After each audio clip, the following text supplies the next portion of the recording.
வணக்கம். வாழ்கோளமுடன். இன்றைய டெய்லி லேர்னிங்கிற சப்ஜெக்டில் அகண்ட வெளி, விண்வெளி இது ரெண்டுக்கும் உள்ள வித்தியாசம் என்ன, அதாவது காஸ்மோஸ்,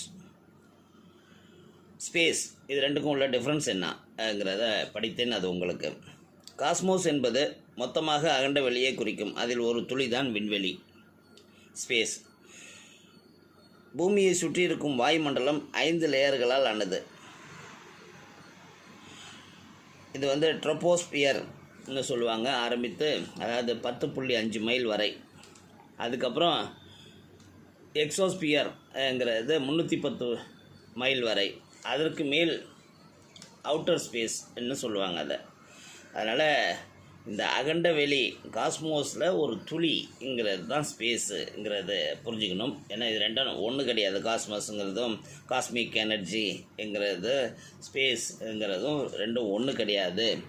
அதனால் இதை புரிஞ்சுக்கணும். முதல்ல பல பேர் இப்போ காஸ்மிக் எனர்ஜி பாஸ் பண்ணுறேன் அப்படி இப்படிலாம் சில ஹீலர் தெரப்பிலாம் இருக்கிறாங்க. அவங்களுக்கு வாட் இஸ் அகண்ட வெளி, வாட் இஸ் ஸ்பேஸுங்கிறது வித்தியாசம் கூட தெரியாமல் இருக்கிறாங்கங்கிறது வருத்தப்பட வேண்டிய விஷயம். வாழ்க வளமுடன்.